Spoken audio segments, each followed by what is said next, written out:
This is what's pissing me off today. I'm Bob Pritchard. Well, last week the town released the hard numbers on what's going on with those speed enforcement cameras we have all over Stouffville. And the numbers, although good in terms of getting people to slow down, pretty much suck in every other category. First of all, let's talk about the big buzz that everybody's so happy about. Drivers slowed down from an average of something like 47 kilometers an hour to 41 kilometers an hour over the period, 6 months. And that's really good news because everybody should be taking care while driving through school zones.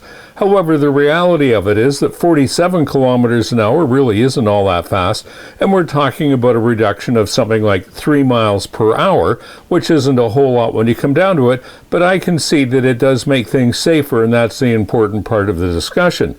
The numbers did raise a couple of questions, though. Apparently, they issued something over 40,000 tickets.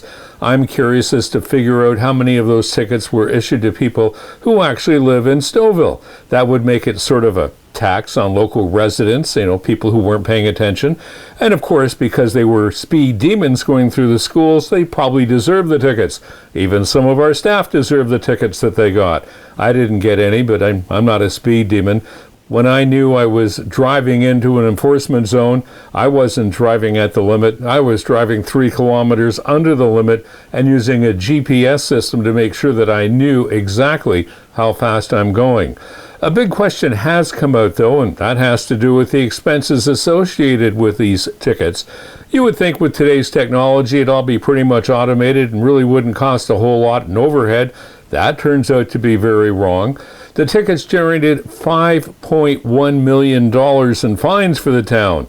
Guess how much it cost to process the paperwork? Ooh, yes, $2.9 million. That works out to something just under 60%.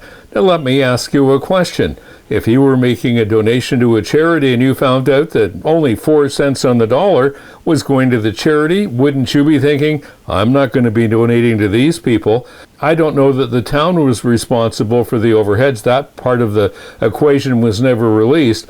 But somewhere along the line, it would certainly appear that speed cameras are doing nothing more than supporting the public sector employment. And that's wrong. The reason it's wrong is the public sector or public sector companies don't generate money, for the most part, in the economy. That's done by generating a product or a service.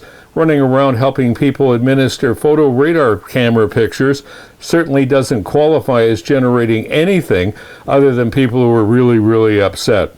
Anyway, bottom line in this whole thing is we need to get a lot more information from the town, and we're going to be pursuing that in our newsroom.